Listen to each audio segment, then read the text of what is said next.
Two Palestinian prisoners die in Israeli detention, according to authorities.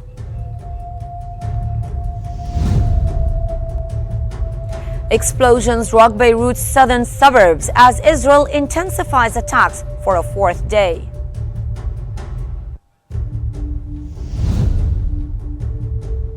U.S. Ambassador to Lebanon submits draft truce proposal to Parliament Speaker Nabih Berri.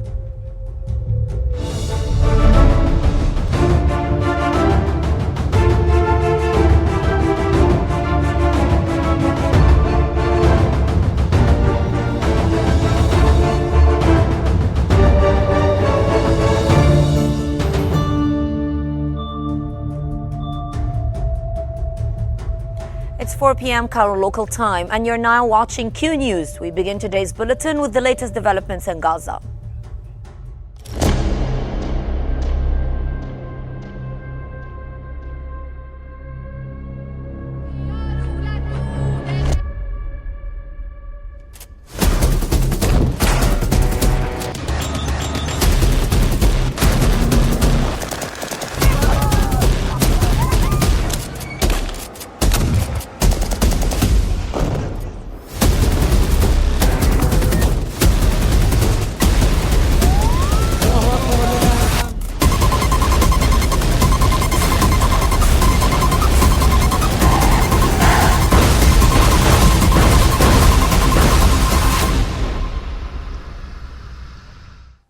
Two Palestinian prisoners from Gaza have died in Israeli detention, according to the Palestinian Prisoners Society and the Palestinian Prisoners Affairs Commission.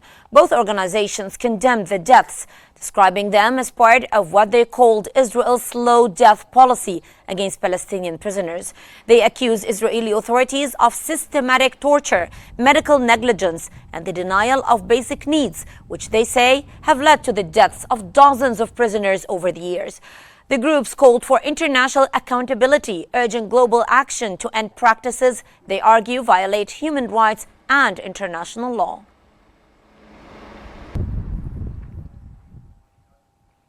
The Palestinian death toll from Israel's onslaught since October 7, 2023 has climbed to 43,764, with over 103,490 people injured. In the past 24 hours, Israeli forces have carried out 3 massacres targeting families in the Gaza Strip, according to medical sources. These attacks left at least 28 Palestinians dead and 120 others wounded.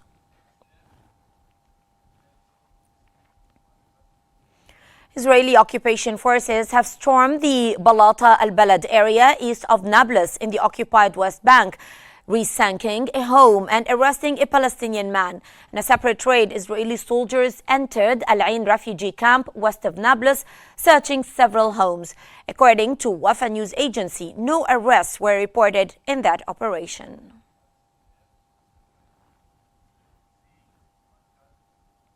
Israeli airstrikes and artillery bombardments across Gaza have killed 5 Palestinian civilians, with casualties reported in Gaza City and northern areas of the Strip. Local sources confirmed that 2 Palestinians were killed in an artillery attack targeting the western roundabout area in Beit Lahia in northern Gaza. Meanwhile, 3 others lost their lives in a separate Israeli strike near the General Security Junction in western Gaza City.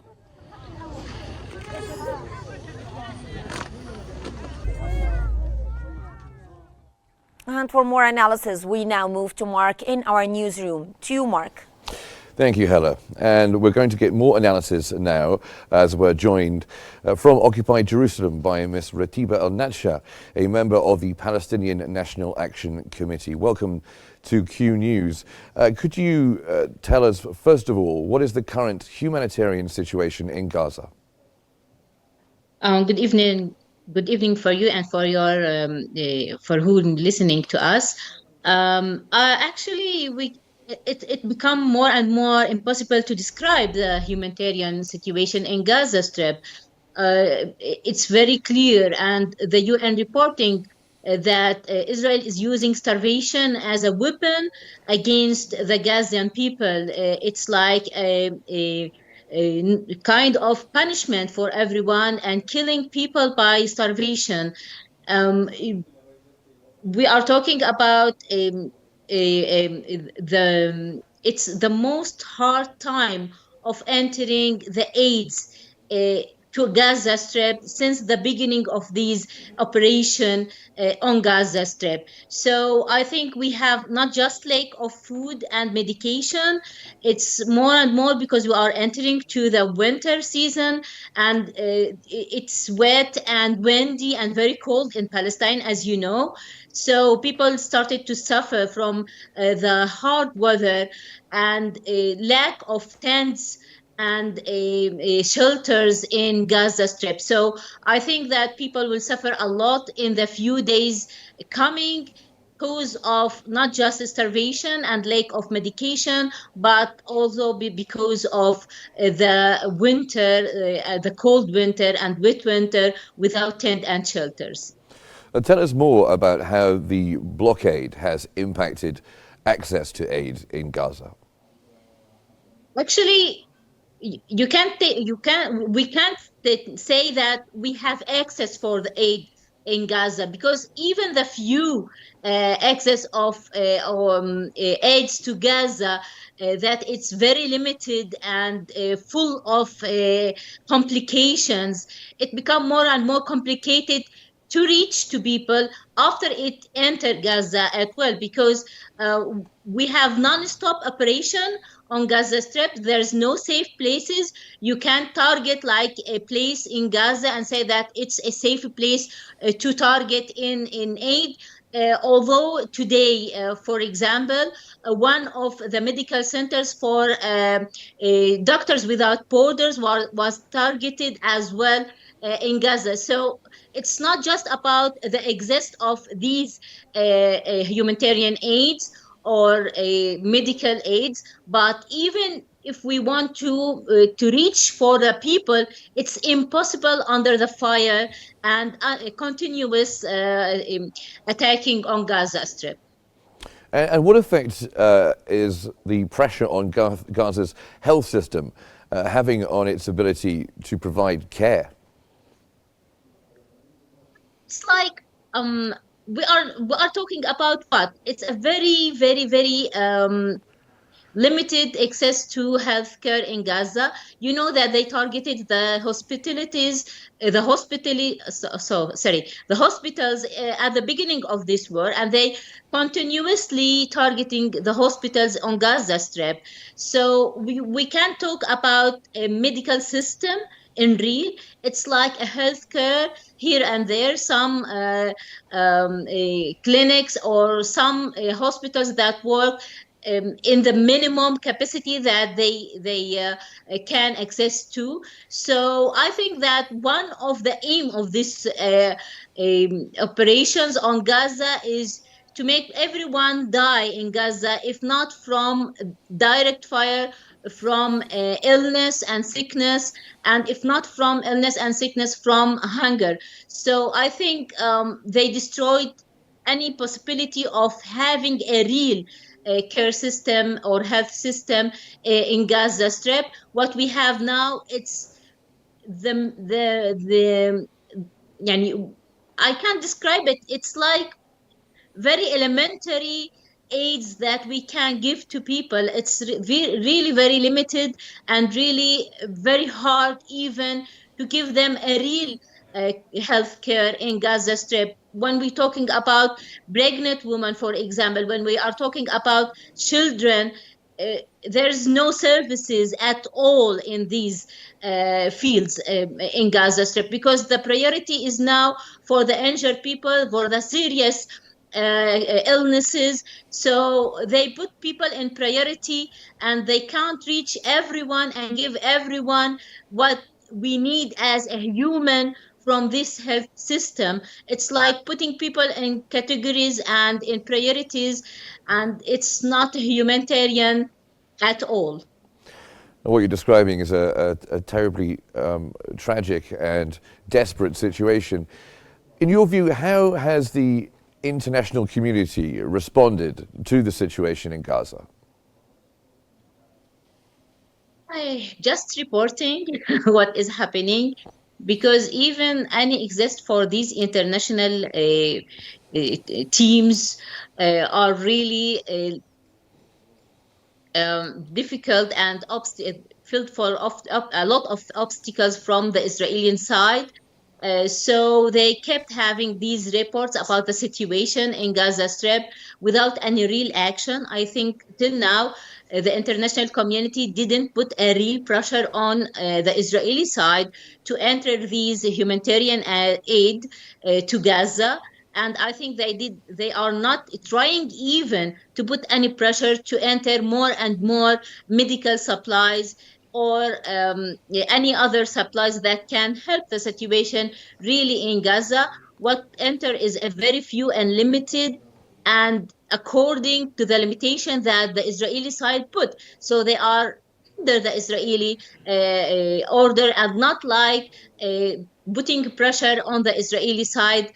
And we can't witness and talk about any pressure that it's putting on the Israeli, especially in the last 2 months, because even the number of medical or humanitarian aid at all, it's very limited and going less and less and less by the day. So instead of improving the situation is becoming more and more disaster and unbelievable. Well, thank you very much for joining us here on Q News. Ratiba El-Natsha, a member of the Palestinian National Action Committee. Back to you, Hella. Thank you very much, Mark. The UN Special Committee to investigate Israeli practices has stated that Israel's actions in Gaza align with the characteristics of genocide.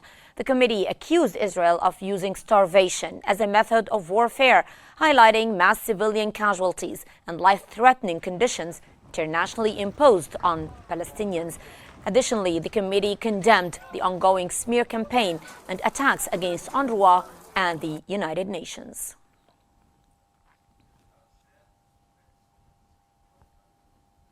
Nearly 90 congressional Democrats have urged President Joe Biden to impose sanctions on two far-right Israeli officials for their roles in inciting settler violence in the West Bank.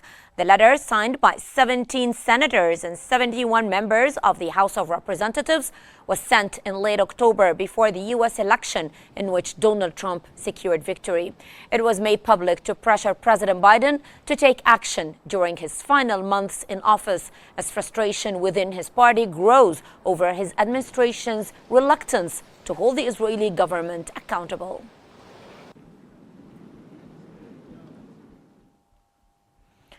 As Israeli military actions escalate, northern Gaza's future remains uncertain. Brigadier General Itzik Cohen's remarks on evacuations and aid restrictions fuel concerns of a long-term Israeli presence and potential annexation, while the humanitarian crisis deepens. Israel's intentions in Gaza remain shrouded in ambiguity as military aggressions escalate, leaving civilians in northern Gaza facing an uncertain future. Brigadier General Itzik Cohen recently disclosed that Israeli forces are nearing the complete removal of civilians from northern Gaza, where the alleged campaign against Hamas has intensified. Cohen suggested that humanitarian aid to the region would cease and displaced residents would not be allowed to return, statements later downplayed by the Israeli military as unreflective of official policy. However, analysts and observers see these actions as part of a broader strategy that signals a long-term military presence. The construction of infrastructure, including the Netzarim corridor, has led to fears of annexation and the potential return of Israeli settlements to Gaza, a move celebrated by far-right factions in Prime Minister Benjamin Netanyahu's coalition. Netanyahu's silence on resettlement calls and key appointments within his government further underscore concerns about an expansionist agenda. The humanitarian toll is dire. Thousands remain in northern Gaza, reluctant to move south amid fears they will never return. Aid restrictions attributed to the controversial general's plan exacerbate the crisis, prompting warnings from experts about potential violations of international law. Meanwhile, conflicting strategies within Israel's leadership compound uncertainty. While Netanyahu cites military pressure as a pathway to secure detainees' releases and neutralize Hamas, others, like former Defense Minister Yoav Gallant, question the need for prolonged operations. As Gaza endures relentless bombardment and restricted aid, the region's future hangs in the balance, with far-reaching implications for both its people and the broader geopolitical landscape. Canadian Foreign Minister Melanie Joly has expressed deep concern over the catastrophic humanitarian situation in Gaza, warning that acute malnutrition has reached life-threatening levels. Joly, alongside International Development Minister, highlighted that these dire conditions are causing civilian deaths, men, women and children, due to the severe shortage of humanitarian aid entering Gaza. Despite ongoing relief efforts, the Canadian officials stressed that aid remains insufficient and is failing to reach those who rely on it for survival.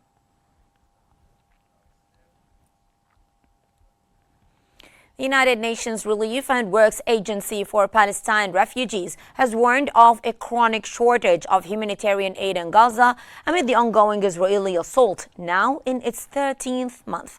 UNRWA spokesperson Louise Waterridge stressed that living conditions for Palestinians in the Gaza Strip have become unbearable. International and UN organizations have recently cautioned that famine could be officially declared in northern Gaza as the Israeli siege continues to block the delivery of food, water and medicine to the region. Several people have been killed and others injured in overnight Israeli airstrikes on the Gaza Strip. The airstrikes targeted the central city of Deir al-Balah and the village of al-Nasr in southern Gaza. In a separate attack, a missile strike hit a home in the village of al-Nasr, northeast of Rafah, killing a father and his son, while several others were injured.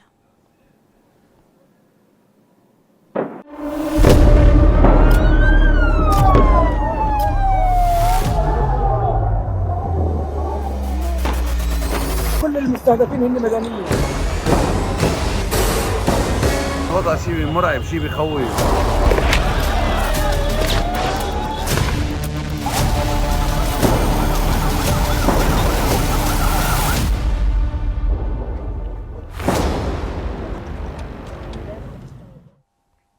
Explosions have rocked Beirut's southern suburbs in the early hours today as Israel continues its intense attacks for a fourth consecutive day. The Israeli military has issued 2 forced evacuation orders for those remaining in these largely abandoned neighborhoods since the morning.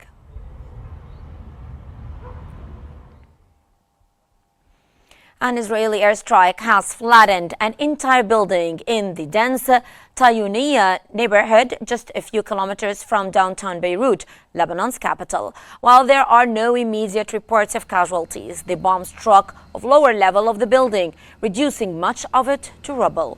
Over the past 8 weeks, similar airstrikes have leveled hundreds of buildings and homes, destroying thousands of housing units.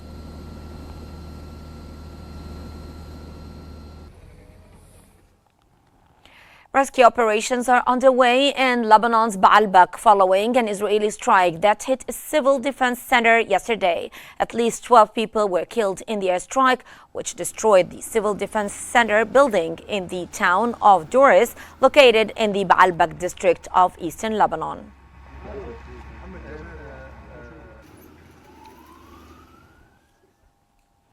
The U.S. ambassador to Lebanon has submitted a draft truce proposal to Lebanon's Parliament Speaker Nabih Berri.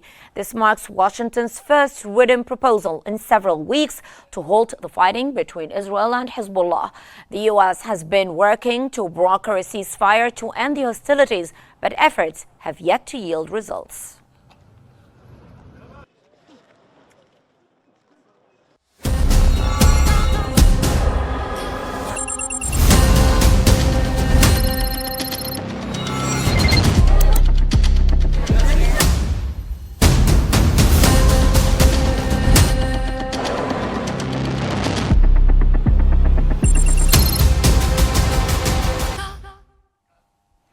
Moving on to global economic news, European shares opened lower while Asian stocks were mixed after key economic data came out earlier today.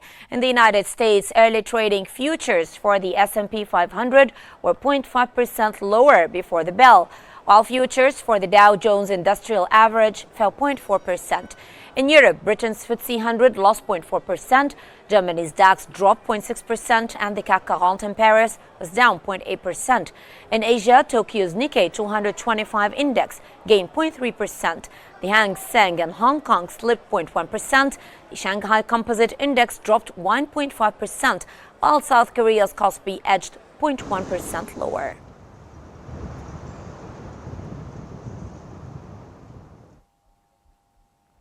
Meanwhile, oil prices were heading for a weekly loss on worries about waning Chinese demand and expectations of fewer U.S. Federal Reserve interest rate cuts. The Brent crude futures dropped 1.34% to $71.59 a barrel. U.S. West Texas Intermediate crude futures were down 1.37% at $67.76.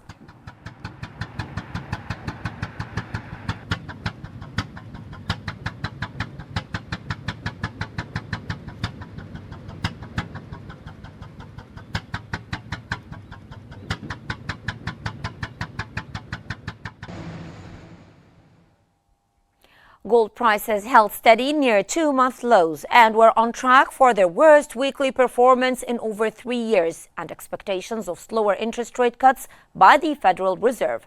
Spot gold was little changed at $2,567.89 per ounce. Prices have fallen more than 4% so far this week, touching their lowest since September 12. U.S. gold futures were also flat at $2,570.50.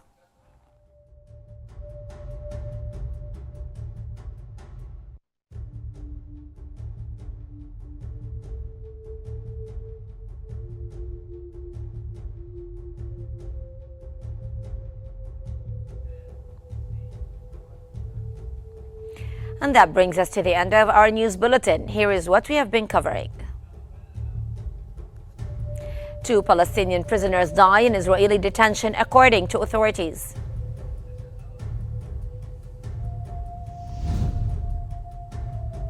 Explosions rock Beirut's southern suburbs as Israel intensifies attacks for a 4th day. And U.S. Ambassador to Lebanon submits draft truce proposal to Parliament Speaker Nabih Berri.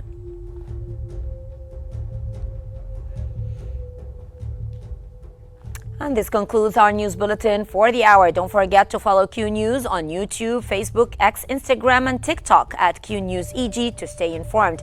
Thank you for watching and stay tuned for more updates here on Q News.